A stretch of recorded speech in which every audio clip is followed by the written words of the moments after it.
దీని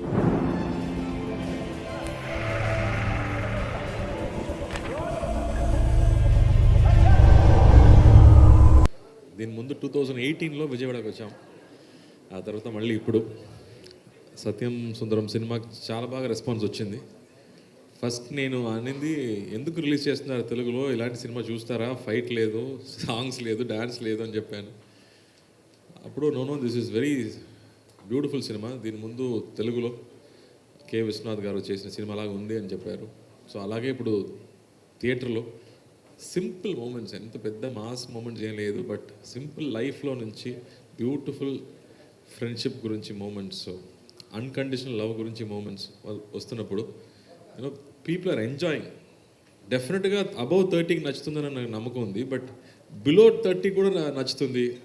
they are going and watching the film and saying next మా అమ్మ తీసుకెళ్ళిపోతున్నాను సినిమాకి అని చెప్తున్నారు. చాలా రోజుల తర్వాత ఇలాంటి సినిమా చూస్తున్నాను అని చెప్తున్నారు. ప్రెస్ వాళ్ళు హైదరాబాద్లో 15 years తర్వాత ఇలాంటి సినిమా చూస్తున్నాను అని చెప్తున్నారు. సో ఆ స్క్రిప్ట్ మా డైరెక్టర్ ఇచ్చినప్పుడు నాకు అంత ఆనందం వచ్చింది. అలాంటి ఒక ఫీలింగ్ మీకు కూడా రావాలని ఈ సినిమా ఒప్పుకుంటూ నేను చేశాను. సో ఈరోజు అందరూ సినిమా గురించి మాట్లాడుతున్నారు, ఆర్టికల్స్ రాస్తున్నారు, కాబట్టి I think I'm very very happy. Thanks to Rocky. I think ఆ తెలుగు వర్షన్ చాలా బాగా చేశారు, డైలాగ్స్ బ్యూటిఫుల్గా ఈ అడాప్టెడ్ టు దిస్. అండ్ ఆ స్క్రిప్ట్ ఇప్పుడు కథ గుంటూరులో జరుగుతుంది కాబట్టి I think everybody is connecting. ఒక చిన్న పల్లెటూరుకి వెళ్ళడం అనేది ఒక బ్యూటిఫుల్ ఫీలింగ్ అందరికీ. నాకు కూడా అది సమ్మర్ హాలిడేస్లో అలాగే జరిగింది. So I personally connected and everybody is personally connecting. యూఎస్లో ఉన్నవాళ్ళు, దుబాయ్లో ఉన్న వాళ్ళకి ఇంకా నచ్చుతుంది. అయ్యో మిస్ చేస్తున్నాను మా ఊరు, మా రిలేటివ్స్ అని మాట్లాడుతున్నారు. So very very happy with the feedback and result. So ఇక్కడ వచ్చింది థియేటర్కి వెళ్ళాలి, అందరికి థ్యాంక్స్ చెప్పాలి, అందుకే ఇక్కడ వచ్చాము. So thank you press and media friends కూడా మీ ఫీడ్బ్యాక్కి, మీ లవ్ అండ్ అఫెక్షన్కి చాలా థ్యాంక్స్ అండి. Thank you.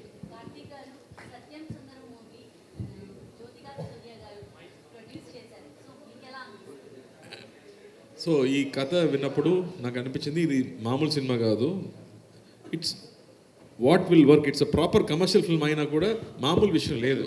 అది కరెక్ట్గా అండర్స్టాండ్ చేసుకుంటూ ఈ కథకి ఏం కావాలో, మా డైరెక్టర్కి ఏం కావాలో అది చేయాలి కదా. సో అది 2Dలో ఉంటే బాగుంటుందని నాకు నమ్మకం. అది తగ్గట్టు I think the planned everything. Almost 70 days నైట్లో మాత్రమే షూటింగ్ చేస్తాము. ద ప్రొడక్షన్ టీమ్ కానీ, కో ప్రొడ్యూసర్ రాజశేఖర్ గారు కానీ, the kind of support the gave for this film is very very special. ముఖ్యంగా ఇలాంటి సినిమా కొంచెం ఎక్కువ కావాలి, because if you don't understand good cinema, ఈ సినిమా చేయడం కష్టం. So I'm very very lucky మా ప్రొడ్యూసర్ 2Dకి వచ్చింది.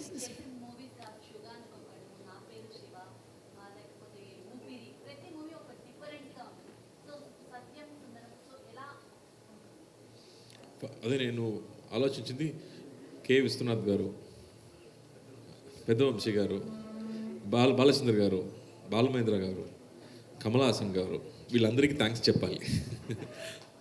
వాళ్ళు మనకు చూపించే సినిమాలు, సినిమాటిక్ మూమెంట్స్ ఉంది కదా, అదే ఇన్స్పిరేషన్ ఇలాంటి సినిమా చేయడానికి. So that way we have to thank our seniors who already gave these kind of beautiful films. ఏదో ఒక టైంలో ఒక సీడ్ మా మైండ్లో పెట్టారు కదా, డైరెక్టర్ గారు కూడా అదే చెప్తారు, ఫాసిల్ గారు. They put one seed in our mind and that is giving hour strength to do these kind of films. So Karthik గారు అరవింద్ స్వామి గారితో చేశారు, ఇక్కడ అరవింద్ స్వామి గారితో చేశారు. సో ఎక్స్పీరియన్స్ ఎలా ఉంది? అండ్ అతన్ని బావా బావా బావా అంటూనే ఉంటారు. సో ఇక్కడ జనరేషన్ బాగా కనెక్ట్ అయిపోయారు బావా వర్డ్కి అనేది. సో ఎలా అనిపిస్తుంది, ఎక్స్పీరియన్స్ ఏంటి? నేను సెట్లో ఆయన్ని సార్నే పిలుస్తున్నాను. ఈ సినిమా తర్వాత నేను కూడా ఆయన్ని బావా అని పిలిస్తే బెటర్గా అనిపిస్తున్నాను. సార్ దీంట్లో వీఆర్ వెరీ క్లోజ్ అండి. I think we both connected so well. I finish the answer because మొత్తం నైట్లో జరుగుతుంది, ఇద్దరు మాత్రమే సినిమా మొత్తం. It's very very special. So ప్రతిరోజు ఈ సినిమా గురించి మాట్లాడడం, సిచ్యువేషన్స్ గురించి మాట్లాడడం, I think we enjoyed a lot doing it together and we both were in sync. We both knew this is special film, this is rare and you won't get it next year or after 5 years or 10 years అని we all felt it is very special. అందుకే ఈ సినిమాలో కొన్ని చిన్న చిన్న characters కూడా పెద్ద పెద్ద ఆర్టిస్ట్ చేశారు. I said no one scene it's okay, I want to do అని they all did it. So that's also respect to the writer but I think they all came and did it and made it very special.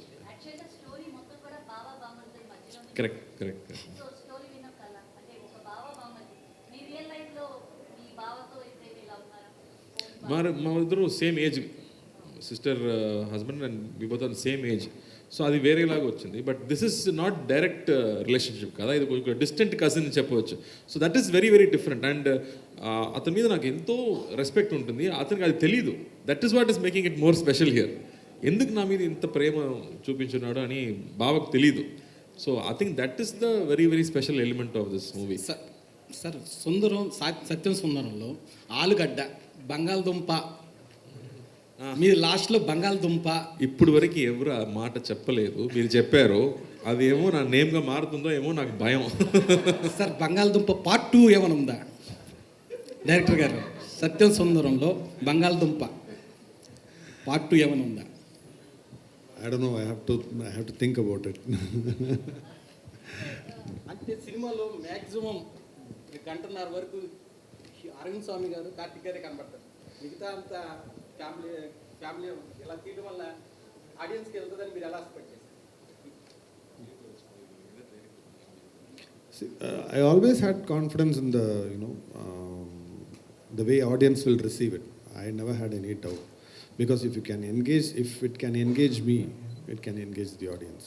So చాలా gap తర్వాత 96 తర్వాత movie తర్వాత చాలా gap తర్వాత సత్యం సుందరం తీశారు. So ఇంత gap తీసుకొని కార్తీ గారితో మూవీ చేయాలని ఎందుకు అనిపించింది? See, I had no other option. If Karthi sir didn't agree to this script, then I would have gone for some other script. I wouldn't have done this. So I didn't have any option for Karthi sir and Arvind sir. It was fixed. Satyam Sundaram story అనుకున్నప్పుడు ఈ character కి కార్తీక్ గారు ఈ character కి అరవింద స్వామి అయితే బాగుంటుంది అనుకుని రాస్తారా, లేకపోతే రాసిన తర్వాత వీళ్ళిద్దరికి చూస్ చేసుకున్నారా? Okay. So initially it was written as a novel. So at that time I didn't have any plans to make this as a movie. I was planning to publish the novel. But once when I decided that I'm going to make it as a movie, then I decided. And the main reason is that character has to be innocent. It shouldn't perform like an innocent. Deep inside it has to be innocent. And he's a master of performing as an innocent, performing innocent characters. Actually ఎందుకంటే శివ గారి గురించే stories రాసిన సందర్భాలు కూడా ఉన్నాయి. So అందుకని ఈ సత్యం సుందరం కూడా శివ గారిని ఊహించుకొని రాశారా, ఆయన ఉండే క్యారెక్టర్ ఉంటే బాగుంటుందని, లేకపోతే శివ ఎవరండి?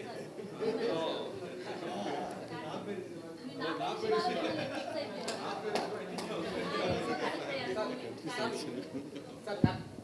యుగానికి ఒకడు పార్ట్ 2 కోసం ప్రజలందరూ వెయిట్ చేస్తున్నారు. ఉందా పార్ట్ 2 అనేది? డైరెక్టర్ గారు అడగండి, సెల్వ గారు అడగండి.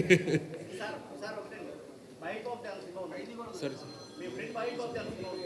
మహేష్ బాబుతో నాకు తెలియదండి. మంచి స్క్రిప్ట్ వస్తే నేను చేస్తాను. నా క్లాస్మేటే, నా స్కూల్ చదివేటప్పుడు ఇద్దరు సేమ్ క్లాస్. తెలిసి నెక్స్ట్ ఇయర్ స్టార్టింగ్ అండి, నెక్స్ట్ ఇయర్ మొదలవుతుంది. నెక్స్ట్ ఇయర్ కార్తీ గారు ఎక్కడైనా టఫ్ అనిపించిందా ఈ సినిమాలో? ఎలా ఎంజాయ్ చేస్తూ చేశారు? ఎక్కడైనా టఫ్ అనిపించిందా డైరెక్షన్ కానీ? మీకు ఎలా అనిపించింది? ఎక్స్పీరియన్స్ ఏంటి? ఇంతమందితో చేస్తున్నాను అని ఉంటుంది కదా. సో ఈ స్టోరీ అనేది కొత్తది, ఇంతవరకు తీయలేదు మీరు. సో నాకేంటంటే సినిమా చూస్తున్నట్టు కాకుండా మనం కూడా ఆ సినిమాలో ట్రావెల్ అవుతున్నట్టు అనిపిస్తుంది. సో ఎలా అనిపిస్తుంది? డైరెక్టర్ గారు మీకు ఏమైనా టఫ్ అనిపించిందా అరవింద్ గారితో కానీ కార్తీ గారితోనో చేయించడం? మనం ఏదో టార్చర్ చేసామని అడుగుతున్నారండి. Controversial question. నేను కానీ అరుణ్ స్వామి గారు ఏదైనా టార్చర్ చేసామా? మాస్ సీన్స్ అడిగామా? ఫైట్స్ అడిగామా? కదా, పంచ్ డైలాగ్స్ అడిగామని అడుగుతున్నారు. సో వీళ్ళతో సాంగ్స్ కూడా పాడించడం జరిగింది. So I tortured them because the whole movie is night shoot. So they had to go through sleepless nights. They didn't torture me. So Karthi గారు మీరు మంచి సింగర్ అని మాకు తెలుసు. సో ఈ మూవీలో కూడా చిన్న చిన్న సాంగ్స్ అక్కడక్కడ మాకు వినిపించారు మీ వాయిస్తో. ఇక్కడ ఏమన్నా మాకు చిన్న లైన్ ఏమన్నా వినిపిస్తే మేము వింటాం. అది చాలా కష్టపడానండి, మీరు చాలా dance- కష్టం అలాంటి సాంగ్ పాడు. మీరు సింగింగ్లో చాలా కష్టమని మేము అనుకోవట్లేదు. సో మా కోసం ఒక్క లైన్ ఏదైనా. మీరు చేసిన మూవీస్లో ఇవరకే పాడారు కదా. తెలుగు అంటే కొంచెం కష్టం అండి, అదే ప్రాబ్లం. కానీ తెలుగులోనే మీ వాయిస్ బాగుంటుంది కదా. లిరిక్స్ ఉంటేనే ఏదైనా.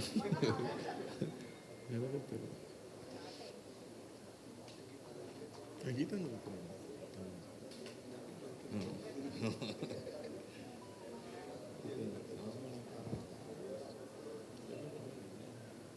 సో హీరోయిన్ గురించి ఏం చెప్తారు? శ్రీదివ్య అండి హీరోయిన్. శ్రీదివ్య అందరూ అడుగుతున్నారు ఏ అమ్మాయి మూవీ చేయలేదు ఏ రాలేదని చెప్పారు. ఐ థింక్ షీ సెడ్ మంచి స్క్రిప్ట్ కోసం వెయిటింగ్ అని చెప్పింది.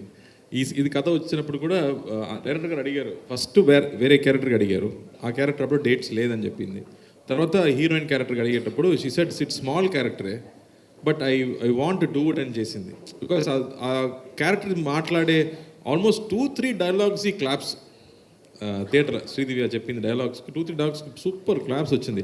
బికాస్ సచ్ అన్ అండర్స్టాండింగ్ ఒక wife, you know one man is working very hard to come up అంటే అతన్ని అండర్స్టాండ్ చేసుకుంటూ అతనికి స్పేస్ ఇవ్వడం, అతని మీద అంత ప్రేమ చూపించడం అనేది it's so beautiful. This man is uneducated, she is educated. ఆయన కూడా ఆయన్ని అండర్స్టాండ్ చేసుకోవడం అది చాలా బ్యూటిఫుల్గా చేసింది. She did it beautifully Sridivya. Okay, wife గురించి వచ్చింది కాబట్టి మీ లైఫ్లో మీ వైఫ్ మీకు ఎంతవరకు సపోర్ట్ చేస్తున్నారు? ఇంత అర్థం చేసుకో. సపోర్ట్ లేదంటే నేను బయటకు రావడం కష్టం అండి. 2 పిల్లలు ఉన్నారు, 24/7 తనే చూసుకుంటుంది. సో ఐఎమ్ బ్లెస్డ్ అని చెప్పొచ్చు. బికాస్ ఈ ప్రొఫెషన్ని అండర్స్టాండ్ చేసుకుంటూ మనకు అడ్జస్ట్ చేయడం అంత ఈజీ కాదు. ఓకే, తెలుగులో స్ట్రైట్ ఫిల్మ్ అనేది ఎప్పుడు రాబోతుంది? స్ట్రైట్ ఫిల్మ్ విల్ డూ అండి. ఎవరితో చేయాలనుకుంటున్నారు? I'm constantly listening to scripts. Okay, so we are also waiting. Prasanth Varma ఒక స్క్రిప్ట్ చెప్పాడు, నచ్చింది. సారీ, నాగార్జున గారితో చేశారు. సో మళ్ళీ ఎప్పుడు మీ multi star movie Telugu heroes చూడండి. అదే నేను ప్లాన్ చేయడం కష్టం అండి. నేను ప్రొడ్యూసర్ కాదు, డైరెక్టర్ కాదు. నాగార్జున వీళ్ళిద్దరు గారు తీసుకొస్తే కూడా నేను చేస్తాను. ఈ మూవీ గురించి ట్వీట్ చేయడం జరిగింది మార్నింగ్. సో చాలా బాగుంది, నేను అవును, కార్తీతో ఎమోషనల్ అయ్యాను. ఫస్ట్ 2 days ముందే నాగార్జున గారు నాకు కాల్ చేశారు, కార్తీ అవుట్ సైడ్ నుంచి న్యూస్ వస్తుంది, రిలీజ్ ముందే సినిమా బాగుందని చెప్పారు, ఐ వాంట్ టు వాచ్ అని చెప్పారు. సో నేను రాత్రి చూసి మార్నింగ్ ట్వీట్ కూడా పెట్టారు. So happy. అతను ఫస్ట్ చెప్పేది I'm happy for you Karthi అంటున్నారు. నేను లవ్ యూ సార్ అన్నాను. బికాస్ అంత అన్కండిషనల్ లవ్ అనేది కదా, దట్స్ వాట్ దిస్ సత్యం సుందరం కూడా. So I think that unconditional love ఉండడం, ఐ ఫీల్ బ్లెస్డ్. అలాంటి రిలేషన్షిప్స్ ఉంది కదా, so I feel very very happy. Sir Mouli గారు, ఇప్పుడు తెలుగులో కరెక్ట్గా ఈ లాంగ్వేజ్లో ఇలా ఉంటేనే బాగుంటుందని మీకు అది ఎలా కనిపించింది? ఈ డైలాగులు కానీ తెలుగులో తెలుగులో సింపుల్ సార్. ఇప్పుడు ఒక సినిమా చూస్తున్నాను అనుకోండి సార్, ఫస్ట్ నేను తమిళ్లోనే చూసినప్పుడు అక్కడ తంజావూరు గుడి ఉంది. సో ఆ గుడికి తగ్గట్టు ఒక అట్మాస్ఫియర్ పట్టాలి. అక్కడ ఒక రైల్వే స్టేషన్ ఉంది. సో అదొక ఇవన్నిటిని ఒక క్యారెక్టర్గా పరిగణించి మనం ఒక జాగ్రఫీని డిసైడ్ చేస్తాం సార్.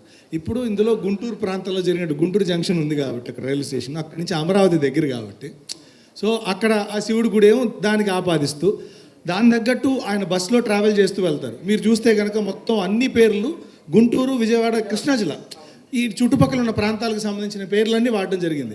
దానివల్ల ఏమవుతుంది, మనం తెలియకుండానే ఒక తెలుగు సినిమా చూస్తున్నాం అన్న ఫీలింగ్ ఫస్ట్ వచ్చేస్తుంది. ఆ మాండలికం ఎలాగో అక్కడ ఉన్న వాళ్ళు మాట్లాడుతుంటారు కాబట్టి మనకి ఒక పరిపూర్ణమైన తెలుగు సినిమాగా దీన్ని ప్రజెంట్ చేయాలని నా కోరిక. అందులో సినిమా థియేటర్లో కూడా మనకి నాకు చాలా ఇష్టమైన చిరంజీవి గారి సినిమానే పెట్టాను అందులో.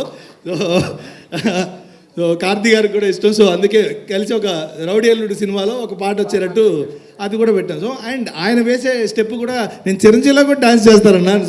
సో అవన్నీ కూడా థియేటర్లో చాలా వర్కౌట్ అయినాయి. అంటే వీటికి కారణం అదే, ఒక తెలుగు సినిమాని తెలుగు సినిమాగా ప్రజెంట్ చేయాలి. పేరుతో సహా సత్యం సుందరం అనే పేరుతో సహా ఒక తెలుగు సినిమాగా ప్రజెంట్ చేయాలన్న కోరిక సగటు ప్రేక్షకుడిగా నేనేం థియేటర్లో చూద్దాం అనుకున్నాను, అదే రాశాను, అది చేశాను. థ్యాంక్ యూ అండి. సాంగ్ పాడతానన్నారు ఇందాక.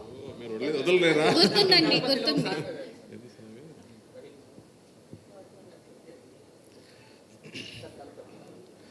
ఆమని పాడవే హాయిగా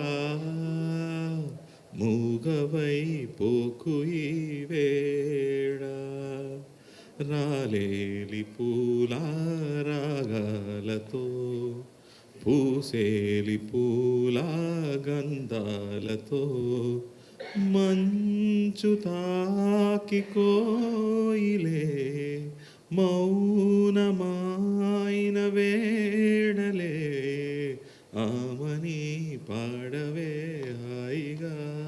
ఇండస్ట్రీకి మరో కొత్త సింగర్ వచ్చేసారు తెలుగు ఎస్పీబీ గారు ఫ్యాన్ అండి. ఎస్పీబీ గారు మీరు ఫ్యాన్. ప్లేబ్యాక్ సింగర్ అని మాకు తెలుసు సార్, కానీ థ్యాంక్ యూ అండి, చాలా థ్యాంక్స్ అండి. మీ లవ్ అండ్ సపోర్ట్కి హృదయపూర్వకంగా థ్యాంక్స్ చెప్తున్నాను. సో అప్కమింగ్ ప్రాజెక్ట్స్ మీ నుండి ఇంకేం రాబోతున్నాయి? సో నెక్స్ట్ బాబాత్యారం ఒక సినిమా రెడీ, ఆ తర్వాత సర్దార్ 2 ఉంది, అండ్ దెన్ ఖైదీ 2 ఉంది.